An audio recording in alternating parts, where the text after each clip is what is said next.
a PhD student, part-time firefighter, part-time PhD student at Birmingham University, where he's doing his PhD on British NGOs, including Amnesty, and their kind of view of human rights in relation to Palestine. And I'm not sure how much Palestine is going to feature in today's talk, but we'll find out. I think that's all we need to say before it started. So I'll hand over to you, Andrew. Thank you. Okay, well, thank you. I hope everyone can hear me. And hello. So this paper's taken from my planned first chapter towards my PhD. And that chapter looks at the extent NGOs specialising in human rights have been able to influence international norms. So in an area of the Negev desert, which is quite near Gaza, a 6-year-old boy recently picked up a piece of baked clay. Fortunately, he passed it to local antiquities experts who identified it as a 3,500-year-old Canaanite tablet. And what interested me is that the tablet shows a prisoner with his hands tied, having suffered the consequences of torture, telling us that torture is at least 3,500 years old. You may feel this is ancient history, and you might argue that today there are international instruments such as the Universal Declarations of Human Rights, such that times have changed. Yet, from the first Geneva Convention in 1864, all subsequent instruments outlawing the ill treatment and torture of prisoners have offered no definition of what torture is, which has allowed transgressing states, including most members of the UN Security Council, to argue that their interrogation techniques were not torture because they could debate what torture is, and were necessary because of the risk of terrorism or some other threat. In December 1972, Amnesty International launched the Campaign for the Abolition of Torture, or CAT as they called it. CAT was Amnesty's largest campaign so far. It was backed and promoted by organisations as diverse as other NGOs, religious groups, trades unions and governments, all seeking to change international norms rather than censure the behaviour of individual states.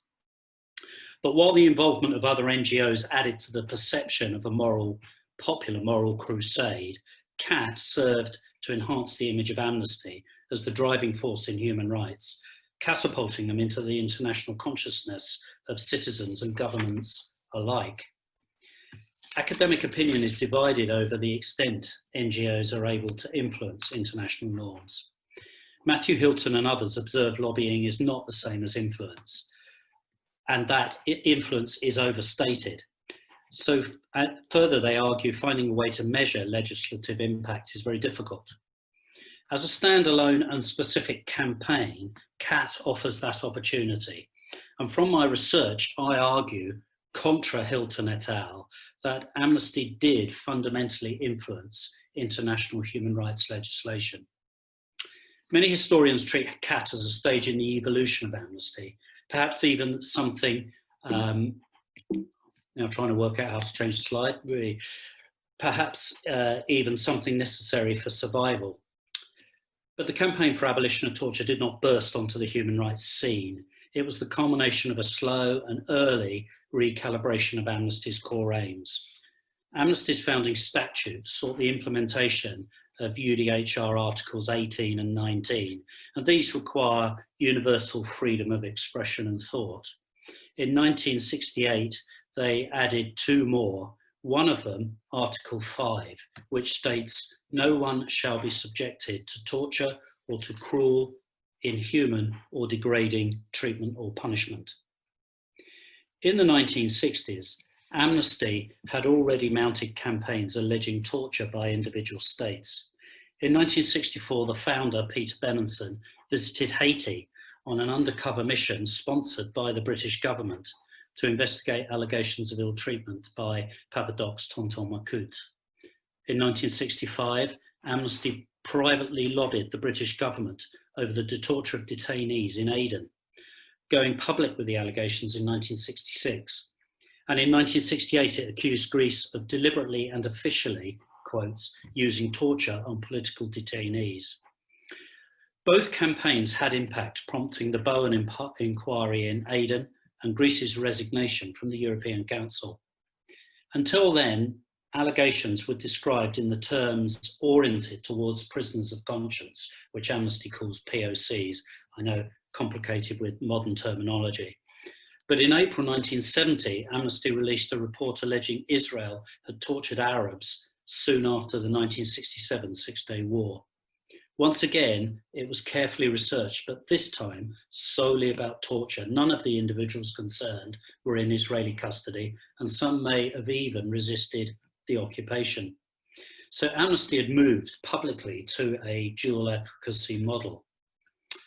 After many years behind the scenes anti-torture advocacy, the membership were familiar with the campaign's arguments. The task from 1973 was to educate and win over governments and their publics. Amnesty co-founder Eric Baker implemented a strategy of publicity, including letter writing, leaflets, and urgent action press releases, to underpin quiet diplomacy. The campaign drew a moral parallel with the anti-slavery movements, describing torture as unthinkable as slavery. And it was backed by Amnesty's stock-in-trade research, beginning with the 224-page report on torture, which named 61 countries as using systematic torture. In the middle of 1973, Amnesty sent a petition to its members, asking them to get signatures for a ban on torture. Members of Parliament received multiple requests to sign. Those who sought civil service guidance were advised the government believed existing international statute was sufficient, but a firmer line was taken with ministers, telling them signing would embarrass the government in relation to their policy in Northern Ireland. When it was handed to the United Nations General Assembly, the petition contained over 1 million signatures. Quite impressive if you recall that in these days this is done by paper, not by clicking a button on your PC. Academic attention has rightly been given to these publicity methods. However, on its own, publicity could not change international rules on state behaviour.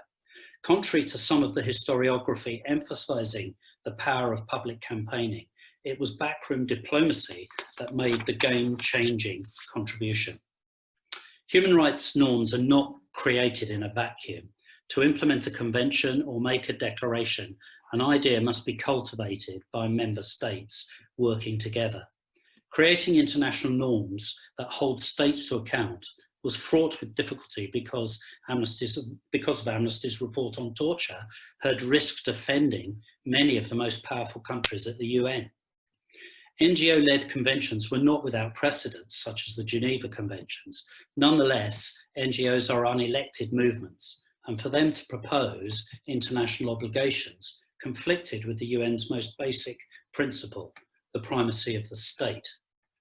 So Amnesty mounted a sustained lobbying campaign over 3 years, led by Martin Ennals, who by then was General Secretary of Amnesty, and Sean McBride, to persuade governments they could not reputationally ignore CAT.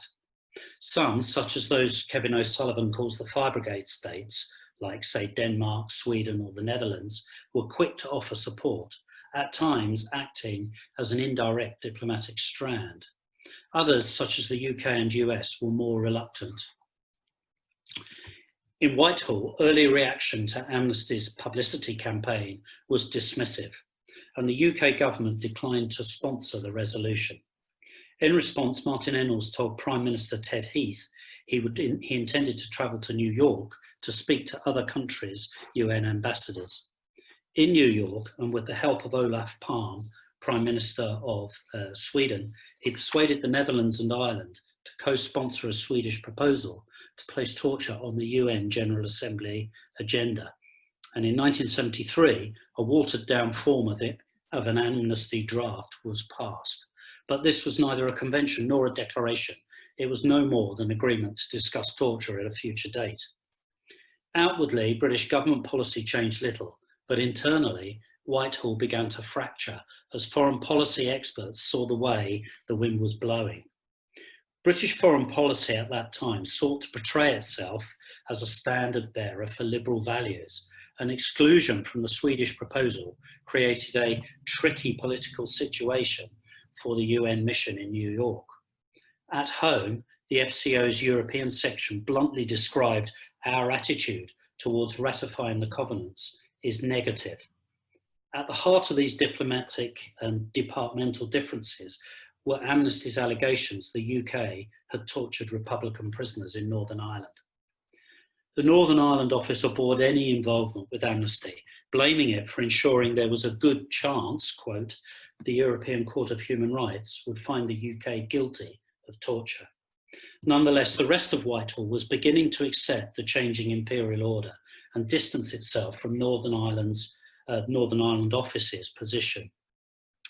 The FCO began to argue that torture was a, quote, valid area of concern, quote, whatever their misgivings about Amnesty International. In New York, the British mission continued to express embarrassment at the UK's half-in, half-out position, fearing activity by Martin Ennals in other European capitals will cause lasting damage to Britain's imagined status as a leading human rights voice. In 1974, the Home Office added its weight, saying Britain should play an active part in moves to condemn torture. Eventually, Martin Ennals suggested a solution. By getting Ireland to co-sponsor a declaration on torture, he persuaded Whitehall any likelihood of criticism on Northern Ireland was removed.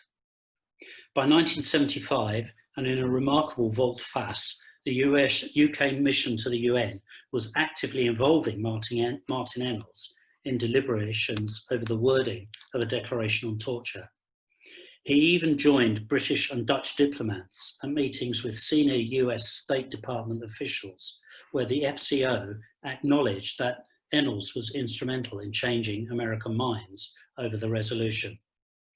On the 9th of December 1975, the United Nations General Assembly unanimously passed Resolution 3452, known as the Declaration on Torture, which without future legislation designed to punish those who commit torture would not have been possible. Creating international instruments to impose norms over state primacy required Amnesty to walk a tightrope between criticism and patronage. Although it took until 1984 for international legislation to enable the investigation and prosecution of torture, the Declaration on Torture was a defining moment in human rights advocacy, and it propelled Amnesty International from just another NGO to part of the human rights establishment. Thank you. Thank you, Andrew. Some a lot of interesting things there, and a lot of people using the hand clap reaction emoji, as you'll see. So I think that's a good sign that it went down well. Well done. Okay, so as I've said, feel free to drop questions to me in the chat, and we'll put them to Andrew when we've heard from our second speaker as well. And our second speaker is Henrice Altink, and I'm sure many people in the Social History Society and will know Henrice well from being involved with things, being secretary, having done a lot of good work with us, so it's much appreciated. And we also know her for her kind of stellar research. She's of course Professor of Modern History at the University of York, where she's the co-director of the Interdisciplinary Global Development Centre. And she's done a lot of work on the history of Jamaica, looking, for example, at gender during the period of slavery, and then looking at race and decolonization. And so it's going to be interesting to hear what she's talking about today, which is going to bring some of these things up to the world we're working in now and living in now, by asking how social history can help to address the impact of COVID in the global south, using the case study of her research on child malnutrition in Jamaica. So thank you, Henrice. I'll hand over to you. Right, so same issue as Andrew, how you move it forward doesn't always work so well. So this is a slightly different paper than I would have given had I been at the actual conference, and it has to do with some of the issues I've currently been thinking through and working around, which is the impact of COVID in a country that I've been researching for a very long time. And I've recently written a blog about the impact of COVID, the immediate impact of COVID on child nutrition in Jamaica, and that's how it kind of ties in. So in April this year, a survey was undertaken by CARICOM, which is like a regional organization in the Caribbean, that concluded that measures to contain COVID-19 will increase food insecurity in Caribbean small island developing states, because many people will see a drastic reduction in their income or revenue, overseas remittances upon which many people rely will decline, and then food prices will increase. Now, increased food insecurity will lead to a rise in undernutrition, but at the same time, it can also lead to an increase in overnutrition, obesity, because people will be more inclined to consume cheap processed food rather than the more expensive fresh fruit and vegetables. And especially children are at risk of under and overnutrition in Caribbean small island developing states. For example, recent school closures have affected school feeding programs. Now, like many other parts of the Caribbean, the island of Jamaica experiences what is generally called a double burden of child malnutrition. That is, on the one hand, small pockets of undernutrition, so children that are below weight for height and so on, and then at the same time, increasing rates of overweight and obese children. And in a forthcoming article, I've mapped the gradual rise of this double burden, which really started to become pronounced from the late 1990s onwards. But to give you an idea, in 1977, a study of 7 to 14-year-olds found that about 0.3% of children were obese. Now, fast forward to 2017, we have 36% of children between the age of 13 and 15 that are either overweight or obese. And here on this slide, this is actually for children under the age of 5, but even here, you can already see this double burden of child malnutrition. You can see that, you know, the obesity, the overweight rate increases for this cohort of children, but there's still also a number of children that are also underweight. Now, Jamaica committed itself to achieving the Sustainable Development Goals, and one of these goals is goal number 2, Sustainable Development number 2, which is zero hunger. And one of the aims of this SDG is to end all forms of malnutrition, including obesity, by the year 2030. Now, because of low economic growth, Jamaica, like many other Caribbean nations, have already for quite a while now struggled to implement these SDGs. But then the outbreak of COVID has really forced it to reset its priorities and reallocate sources to containing the pandemic. Now, in the short term, that will definitely save lives. But if you shift resources from these work on these crucial sustainable development goals like zero hunger to other things, then that can have really long-lasting impacts. Now, if no steps are taken to enhance the food and nutrition security of poor households, then undernutrition will increase. And that is problematic because undernourishment can actually harm the physical and mental development of children. But if poor households are increasingly being forced now to eat cheap processed food, then their children will stand a higher chance of becoming obese, and with that, later in life, developing non-communicable diseases like heart disease, diabetes. And increases then in under and overnutrition of children as a result of COVID will place large burdens on a public health system that's already incredibly overstretched, but will also have long-term ramifications for the economy and society.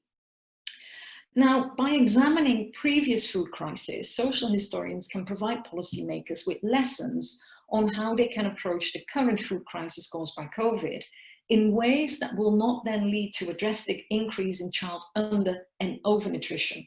And what I'll do in this paper, I'll focus on 2 such crises. One of them is the economic recession of the 1970s, and the other one is the more recent global financial crisis of 2008 and 9. The oil crisis of the 1970s led to a very rapid hike in food prices.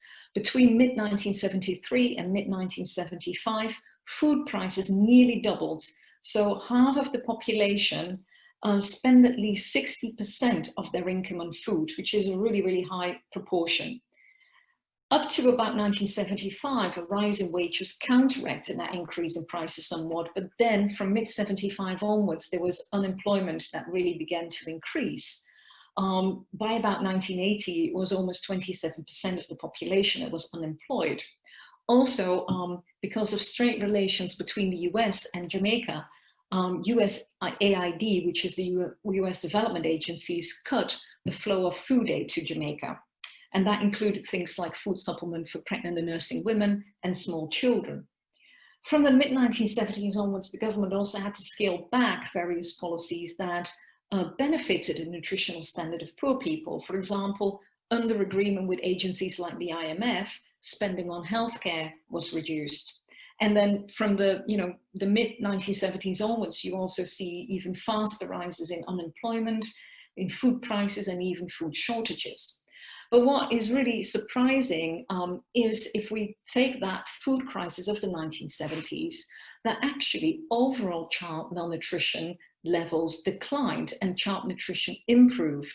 So this is a particular scale that is normally used, but you can see that the children deemed normal, who have a normal height for age and weight for age and so on, actually increased during the 1970s. And there's a couple of reasons that I unpacked in an article why that was the case. So first of all, people who were laid off started to seek recourse to the informal sector. So they had jobs that were not really on the books, they didn't pay tax on them, and it could be anything, it could even be illegal crime as well. But that was a common recourse that people used to make do. Then also the government adopted policies that favored low-income groups. Part of that was food subsidies, so food that were normally consumed by poor people, flour, oil, sugar, they were sold at a reduced price. And the government also stepped up a food, it also did, another common policy was helping poor rural households.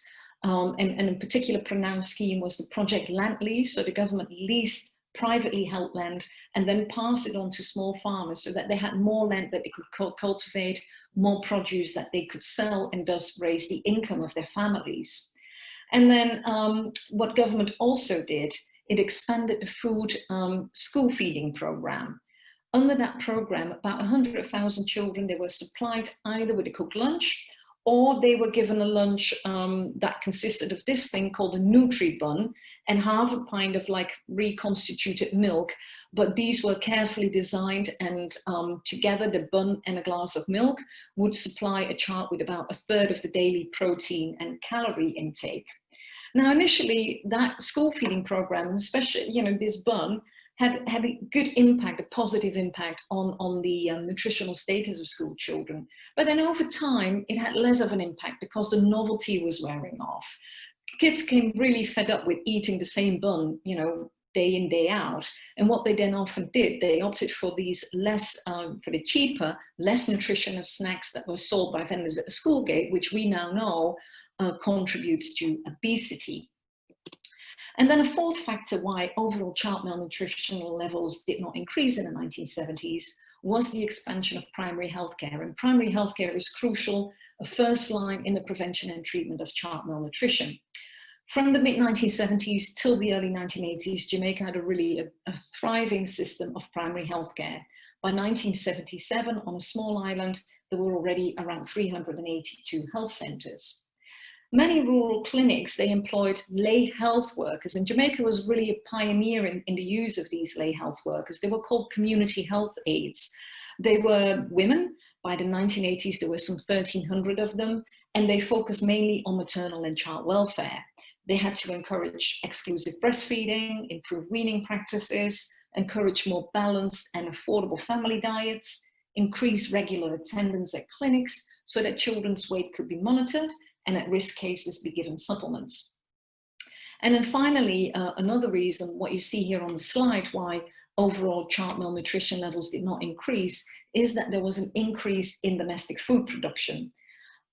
Jamaica had long imported foodstuffs, but people then, you know, because of rising food prices, started to grow more at home, and there was a significant increase in that.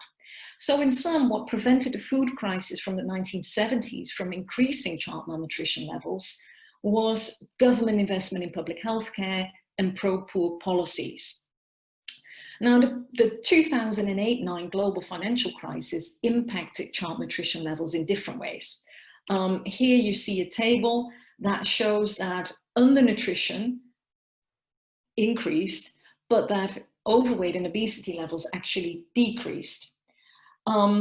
What happened during the crisis is that poverty levels increased, and you can really see the spike here from around 2008-9. And what happened is there was more unemployment, a depreciation of the Jamaican dollar, a decline in overseas remittances, an increased debt burden, and also rising food prices. And this really affected food access and availability, as you can see here. You can see that declining line of that. In 2009, Jamaica signed yet another agreement with the IMF, and that came with even more conditions than before, including reducing the fiscal deficit. And it meant, for example, increasing certain taxes, especially the general consumption tax. And that really meant that prices for food really rapidly increased. The IMF also imposed reduced spending on healthcare, including state-run nutrition clinics and programs. So what happened then is that a lot of other organizations stepped in where government couldn't go. So charities, churches, and even some companies started to run breakfast clubs in schools, for example. Now, it's relatively easy to say and explain how this crisis in 2008 and 2009 increased undernutrition, but how did it help to decrease overnutrition? Well, to answer that question, I first need to take you back a few steps to explain why childhood obesity increased from 1990 onwards. Loans from the IMF since the 1980s facilitated economic growth, and you can see that here in terms of GNI per capita. So from the 1980s then, many Jamaicans were able to spend more of their income on non-essential items, and they started then to replace basic staple commodities with imported energy-dense processed food. And this explains then also why, until quite recently, obesity was also much more pronounced amongst middle-income households in Jamaica than amongst lower household incomes, which is more common in, let's say, Europe. Also, the conditions imposed by the international lenders included trade liberalization. So from the 1980s onwards, you see a proliferation of fast food chains and supermarkets. A study of 15 to 19-year-olds in 2006, for instance, found that almost 60% of them consume fast food more than 3 times a week. So when the financial crisis hit, many relatively well-off households experienced a decline in income and then started to spend less on non-essential items, including fast food and supermarket shopping, which is mostly processed food. Now, Jamaica is likely to see a 5% reduction in GDP as a result of COVID. It's possible that as prices of imported food go up, as they did during the 2008-9 crisis, that households will purchase less of these foods and cook more from scratch, and obesity levels will decline. But I would argue that these are different times, and it's actually more likely that childhood obesity levels will increase. Firstly, it's often cheaper to purchase processed than fresh foods. And second, increasingly, a lot of the poorer areas in Jamaica, particularly inner city areas, have become food deserts. There's hardly any fresh food and vegetables to be found there. Second, there is now also a much stronger impact of social media. Recent studies have already shown a strong correlation between watching cable TV in Jamaica and eating unhealthy food. Jamaican schools closed on the 13th of March, and with the exception of students in secondary schools taking exams, they still are shut. So what has happened is that children have been spending a lot of time online, and what they get there is a lot of food advertising. Also, as elsewhere in the world, many restaurants and fast food chains have started to deliver. There's apps how you can easily order food from them. And these changes in the wake of COVID then suggest that children may now be at risk at both under and over nutrition during this crisis. Before pandemic, the government had already adopted various measures to reduce childhood obesity. It was making significant progress. It was banning, for example, the sale of certain sugary drinks in around school. It recently drafted a new nutritional policy for schools that should provide healthier food in cafeterias, and a lot of other things. It also tried to counteract malnutrition through a national school feeding program, offering some 300,000 children a baked good, some milk and some juice. So what lessons then can a social historian studying past Jamaican food crisis give to the Jamaican government today? I think there's a couple. First of all, I think stimulating domestic food production. Like other parts of the Caribbean, Jamaica imports most of its food from overseas, which is always very expensive, and that also includes even fresh food. In the past, often with support from overseas aid agencies, backyard gardens were set up. And some Jamaicans have started to do this now. They've started to grow vegetables in their own backyard. So more could be made there. Second, adopting food subsidies. In addition to increasing the price of unhealthy foods like a sugar tax, which a full sugar tax has been contemplated for quite a while now, the government could also subsidize healthy food. And this is done in some other countries where, for example, certain, dairy products, for example, have been made cheaper. So it could, for example, then use the tax on sugar to then subsidize healthy foods. But what the 1970s and the 2008-9 crisis particularly show is the need to invest in public health care and to adopt poor policies. Since 2001, Jamaica, like other parts of the Americas, has adopted a conditional cash transfer program. Children in households that are on this scheme have to be in school at least 80% of the time. That's the condition for families to receive this income. And then those children, when they go to school, they do have access, they are entitled to a free lunch.